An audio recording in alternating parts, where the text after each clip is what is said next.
Thanks for your attention. We're moving on to the dramatic final close of the 2018 NICC. I just want to start by doing a quick market test.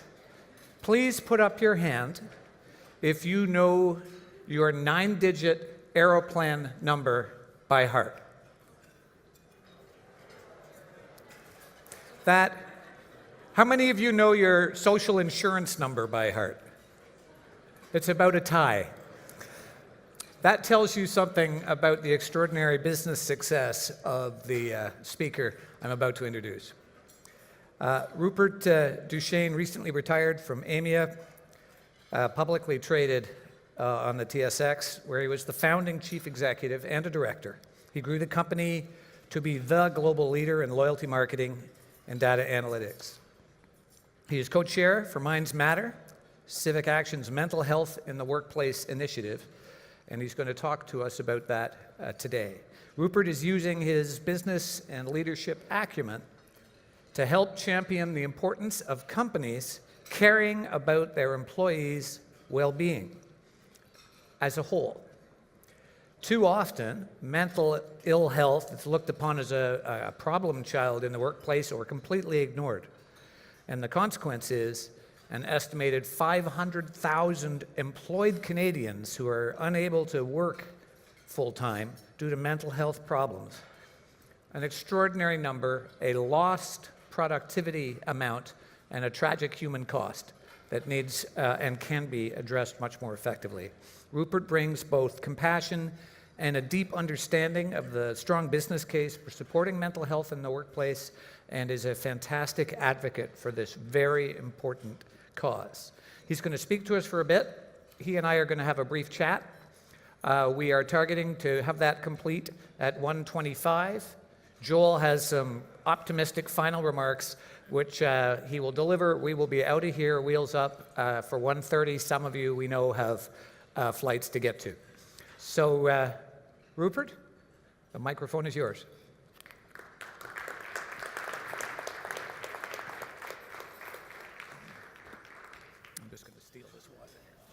Thank you, Alistair. Well, thank you for having me today here at the National Insurance Conference of Canada. It's kind of nice to see that you guys are no different from anybody else. It's like the school bus or the classroom. You're mostly sitting towards the back of the room, and it's just the SWATs at the front, otherwise known as the head table. So same as people everywhere. Look, mental health and well-being is a cause that's very close to my heart. I've been pleased to help create and co-chair and champion Civic Action's co-chair, the Mental Health in the Workplace Champions Council, and I was a long-time board member and a past chair of the Brain Canada Foundation that funds research into neuroscience and mental health issues right the way across the country in the partnership with the federal government of Canada. Now, for those of you who are not from Toronto or the area surrounding, Civic Action is a non-profit that brings together senior and emerging leaders from all sectors to take action on pressing urban issues for the Greater Toronto and Hamilton area. Through these experiences, I realized just how important open and honest communication in the workplace is, especially around mental health. The ability to talk frankly with a trusted person about how we're feeling or what we may be struggling with mentally shouldn't feel foreign to us. It should be the norm. In the 21st century, there's no place for the stigma that surrounds mental health and wellness, and the need to provide better support just as we do for any other medical condition. This doesn't just mean having your human resources department provide the tools or the resources or support phone lines for your employees. It's about attitude and culture and change that needs to start from the top, often with a simple step in the right direction. Now, a fascinating statistic from the Canadian Mental Health Association, 42%, in other words, roughly half of Canadian business leaders are interested in taking action to improve workplace mental health, but they haven't yet done so because of barriers in terms of lack of time, lack of resources, and basic lack of know-how about how to go about making a difference. This is where Civic Action saw an opportunity. Working with our champions councils of employers, of experts, and people with lived experience, we developed a simple tool called MindsMatter. It's a free online assessment tool that in just 3 minutes gives users a tailored report of 3 suggested actions that they can take to improve mental health in their workplace or access mental health resources. The tool's also available in French, Soutien Bien-être. You can find it on the Civic Action website. To date, and this initiative has been running around 18 months now, we've had 900 organizations complete the assessment. Altogether, these organizations represent about 2 million employees in the Greater Toronto and Hamilton area. Interestingly, we've had some take-up from not only elsewhere in Canada, but also elsewhere in the world. But imagine if that scale, I mean, there's probably, 7-8 million people in that area in Toronto. Imagine that we could do this right the way across the country. It would make a huge difference to the understanding and the ability to do something about this issue. The take-up rate has also been really quite interesting, especially amongst small and medium-sized businesses. 60% of the organizations who've completed the MindsMatter assessment have 200 employees or less, and a third of all organizations have under 50 employees. So very often people say that small business doesn't have the time or the inclination or the money to address these kind of issues. What this survey has shown us and the use of this new tool has shown us is they are genuinely interested if it's something simple, straightforward, and easy to access.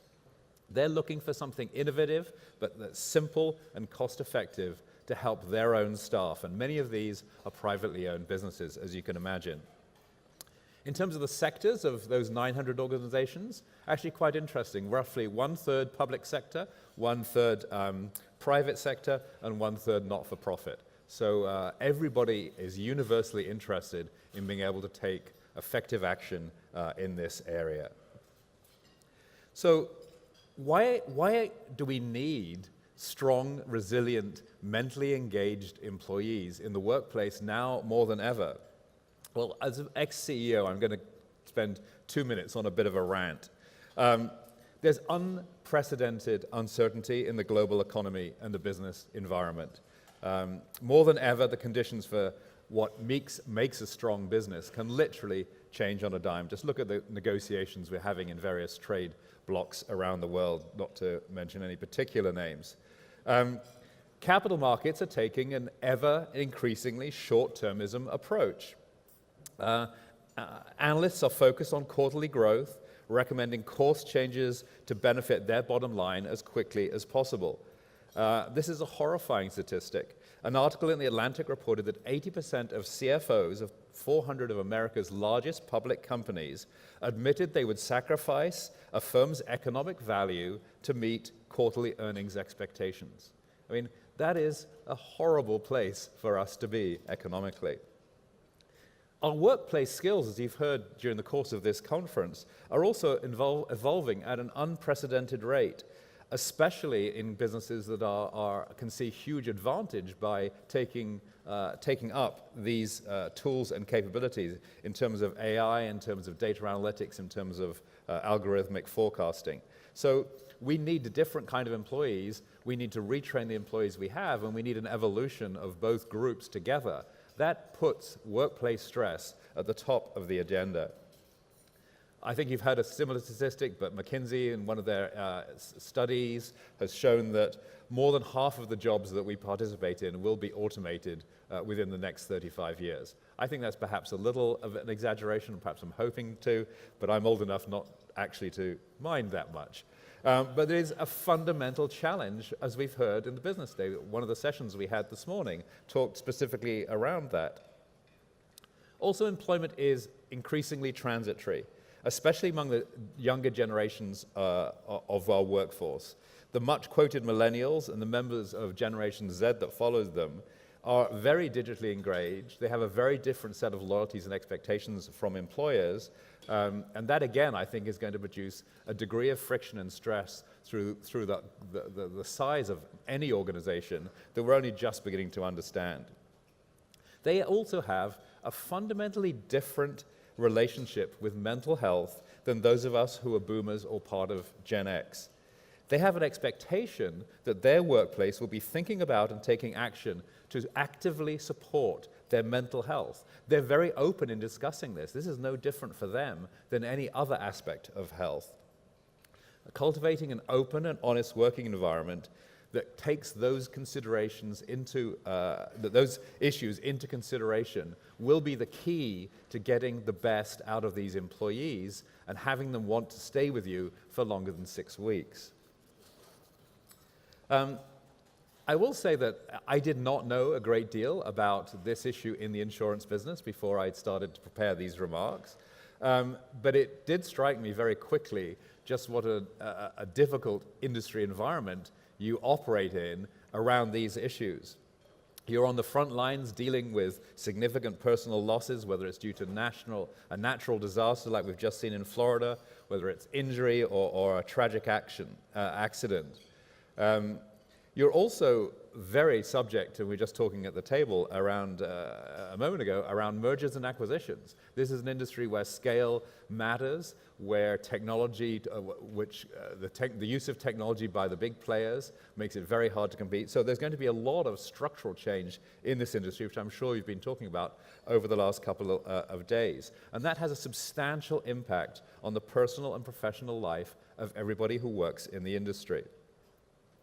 All of these drivers, as well as the societal factors, are increasingly putting pressure on organizational resources, including our most important resources, the people who work for us and their mental health.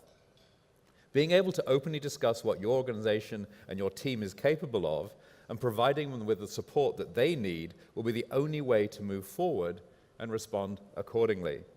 Now, this hit close to home for me a couple of years ago. In late 2016, I was diagnosed with chronic mercury poisoning. Don't ask me how I got it. I'll tell you about after the 1:30 deadline. But it affected my mental health in a very profound way. I lost significant cognitive capability and suffered significant memory loss. Not a good place to be if you're a chief executive.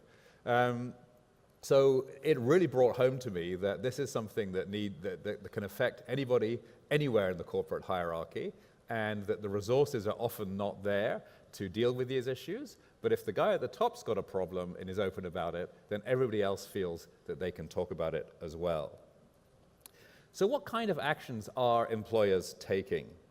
The next step towards a workplace environment that's supportive, open, and inclusive of people's mental health and well-being can start out really simply, and I'm going to give you some examples from your own industry. The cooperators. Many of you are probably well aware of the cooperators, one of Canada's largest insurance and financial services firms. Locations across the country, the organization needed to find a way to bring its employees together. They found their solution by using Yammer, an online internal social media forum, and in creating an employee space to share mental health experiences and coping mechanisms, in addition to articles and resources for people who wanted to dig deeper. Since launching that channel in 2016, group membership has grown to 900 employees, which is the biggest Yammer group of any in the company. Bryson Insurance. Bryson Insurance is an insurance brokerage based in Durham County, just east of Toronto. It's a family-run business. Bryson Insurance takes not only the well-being of its employees to heart, but their ideas as well. Many of Bryson's workplace initiatives have come from staff, including the establishment of a wellness advisory role, a meditation series, a social committee, a staff vegetable garden, as well as lunchtime walks and weekly group workouts. All of the ideas for those things came from the employees themselves. This wasn't the corporation deciding what was to be done. This was the employer listening to employees about what would make a difference for them in the workplace. Dundee 360. Their story is similar to Bryson's. It's a small real estate company with offices in Toronto and Montreal. Their CEO, Brad Henderson, signaled that mental health in the workplace was a priority by talking about it to his employees and launching a survey for staff to provide baseline metrics on existing supports and overall awareness so they could see where they started and where they were able to get to. They had internal newsletters and staff activities, but they also put some money behind it. They reallocated $500 from each employee's annual training budget into a wellness subsidy fund to be used for activities that promote and engage employees in physical and mental wellness, like fitness membership programs and other things. The key here was Brad's personal role as the champion. It's clear that it is important to engage staff. Senior leadership has an equally important role to play in driving workplace initiatives forward and making them an organizational priority. For self-care initiatives to stick, a lead-by-example approach and communicating that mindset on a regular basis is necessary. Those are just 3 examples of what some organizations in your industry are doing, but they're all part of a bigger movement that's taking place over Canada. It's important that we start to share this knowledge more widely for other organizations to take back and adapt in their own ways. Civic Action is using the month of October to profile different organizations taking action for better workplace mental health through its MindsMatter Month of Action campaign on Twitter. You can learn more about that campaign by visiting their website, which is civicaction.ca/MindsMatter. So working with organizations like Civic Action and Brain Canada Foundation, I get to see this movement taking shape. Hard work is genuinely paying off, and I think momentum is building, but we now need to expand and support this chorus of voices driving change in the Canadian business community. If we're able to do that honestly and with speed, I think it will make a difference really quickly. And I think you in the insurance industry, not only because of your interests in many of these areas from a straight business point of view, but you have a huge number of employees across the country, and if you're seen to be taking action, this will help move the peanut forward, as they say. Thanks very much, and I look forward to having the remarks and discussion with Alistair.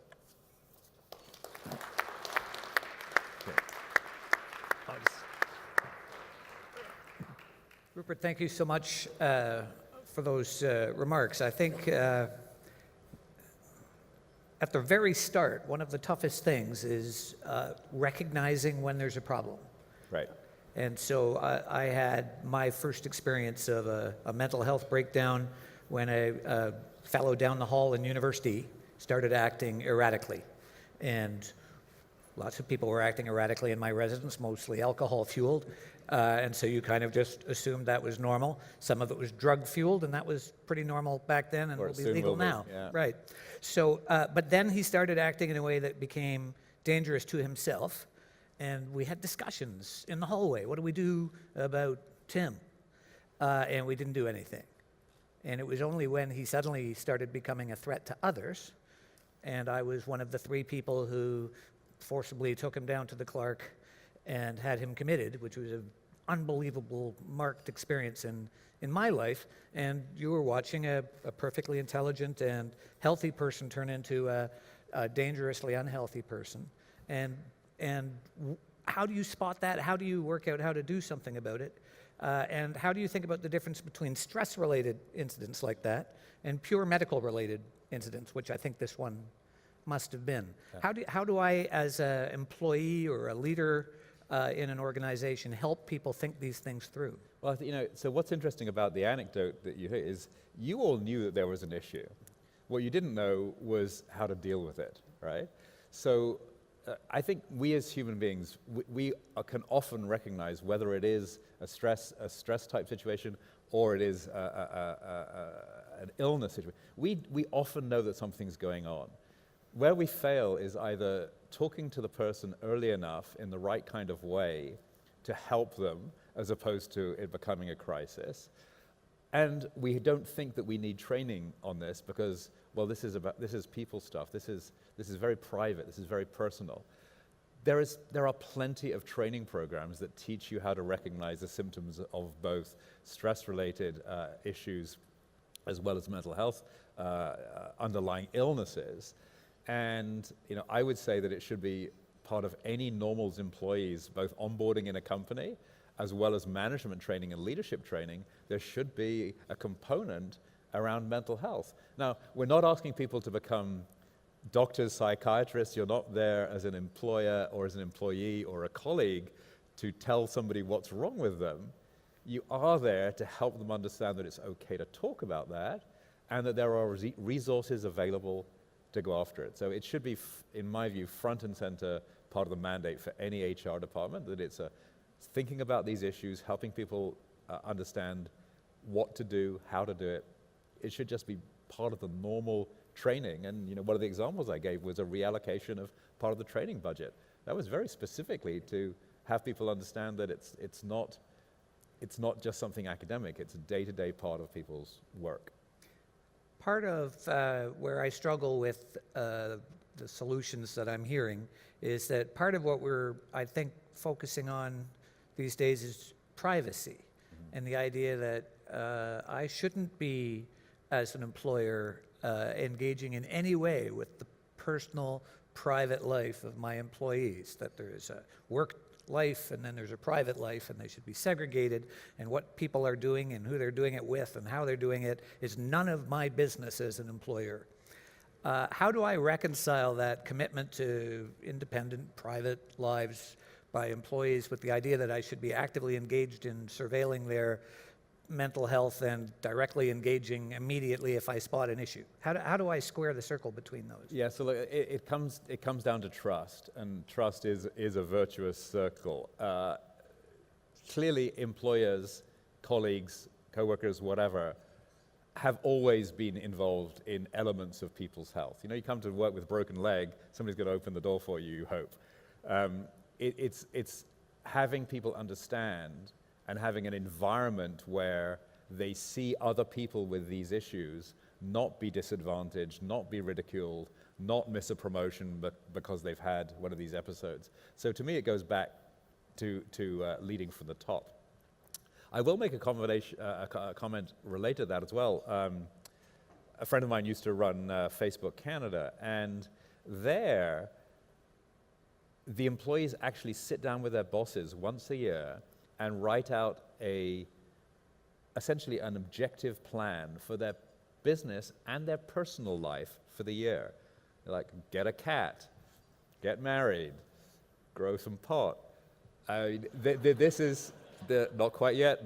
Seeds won't be available for a while. But so what's really interesting is that the older group at Facebook, as in people over the age of 40, who are mostly the people running the operating companies, found this really bizarre. The younger employees wanted it, were happy to share this quality of information. They trusted that it was not going to be abused.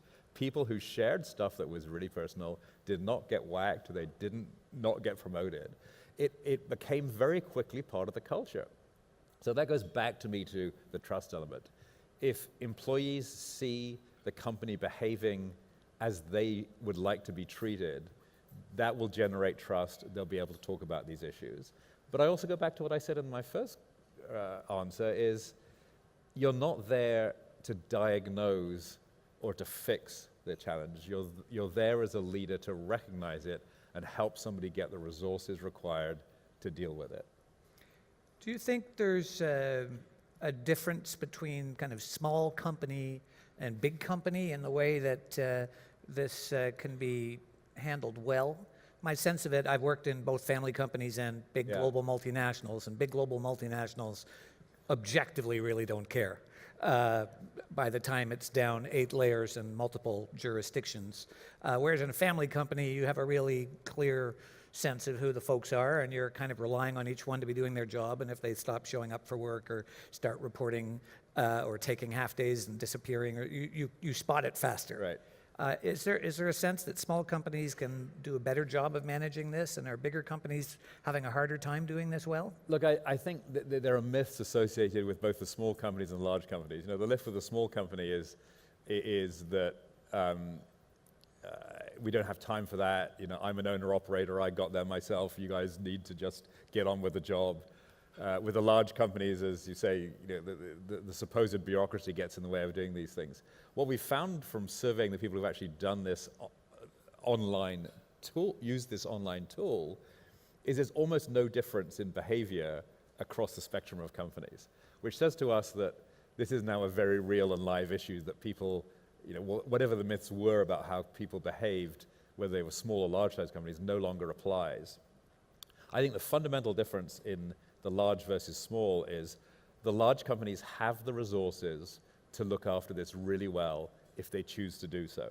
In Canada, we have Bell, who've done an extraordinary job of raising this, but they've not only made a lot of PR noise about it, they've actually done a lot internally.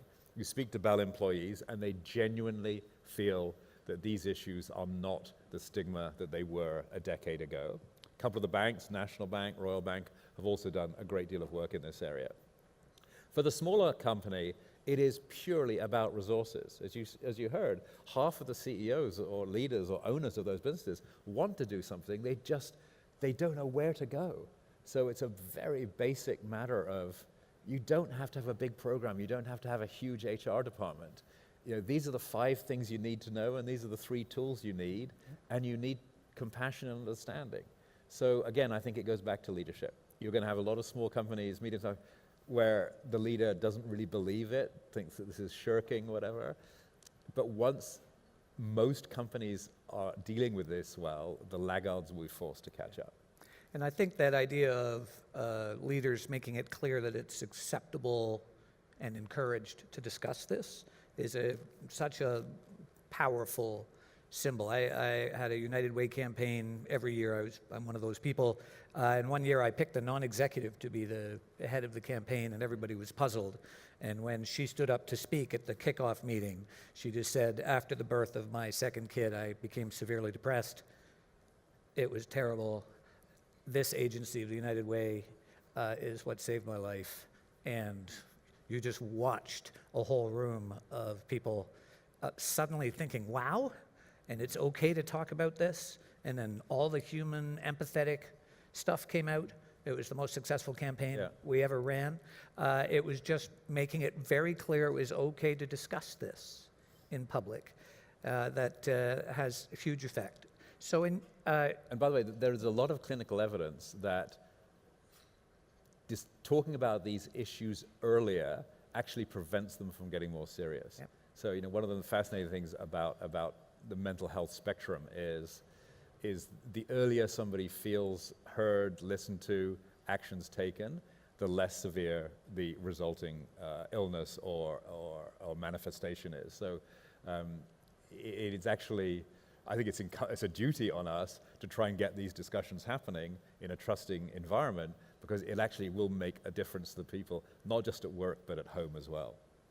So you're not an ambitious guy. You've only been a CEO of a big company, but you've made a big impact on Toronto and the GTA and Hamilton. How do you make this thing bigger? How do you get this message across Canada? Yeah, what's the plan? I mean, one of the partners on the Champions Council is the Mental Health Commission of Canada. They have a lot of research. They don't have great access into corporate Canada. So I think the key, there are 3 things that I think about. Firstly, this kind of tool, not branded by Civic Action, this kind of resource needs to be available to everybody nationally, and that we're starting to work.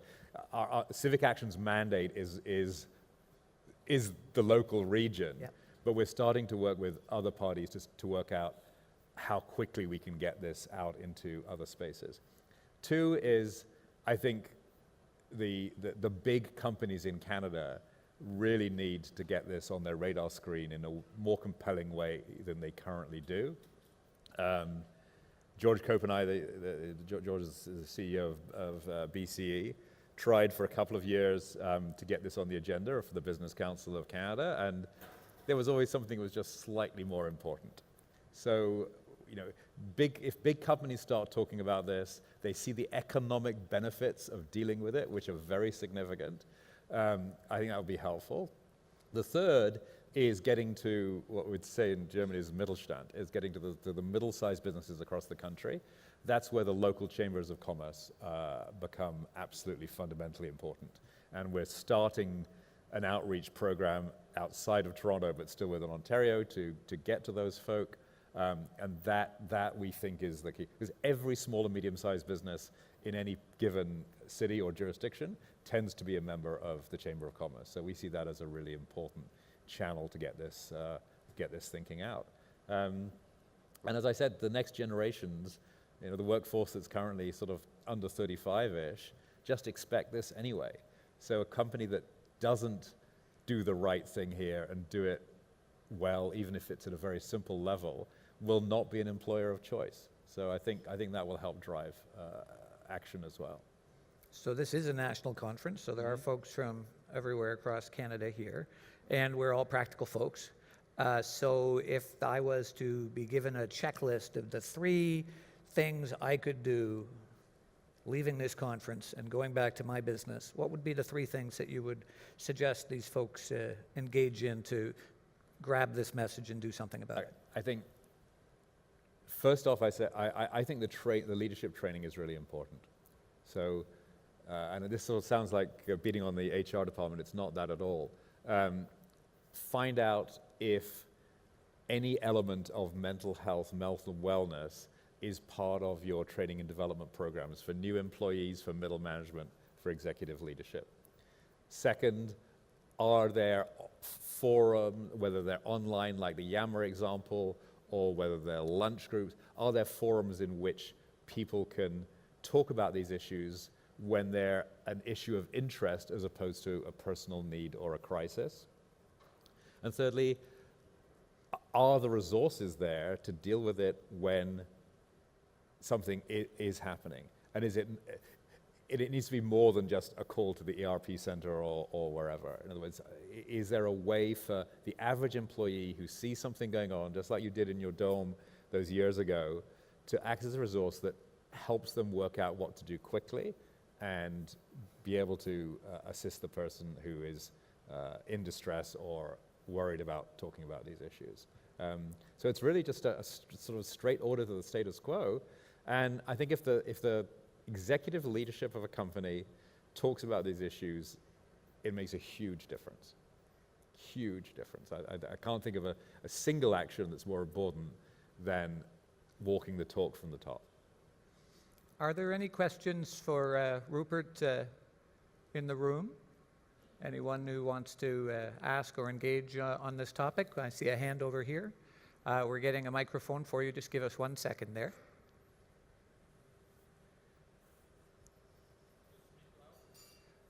Well, you can try. We can. I know you can hear me, but I don't know if we'll hear you. Here it comes.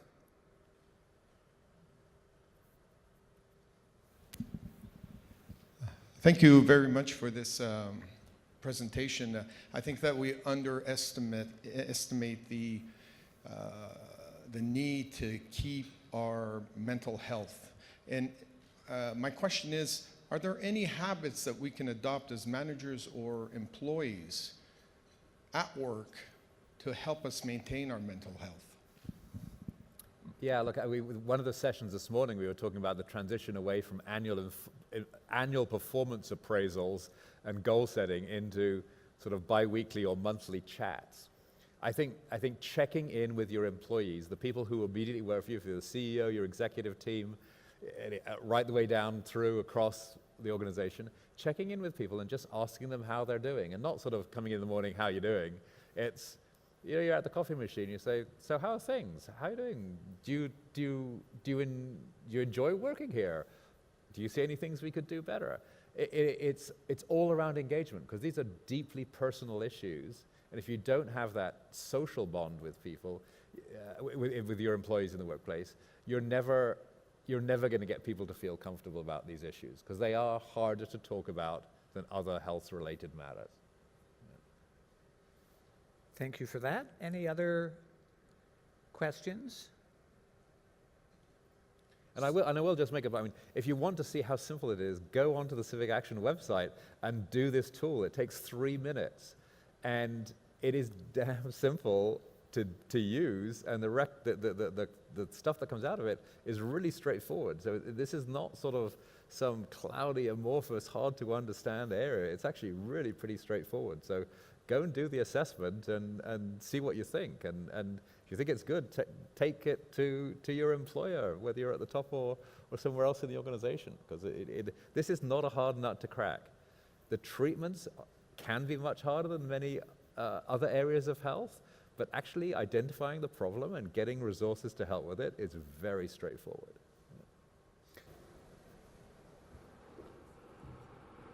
First, please give a big round of applause to Rupert and Alistair.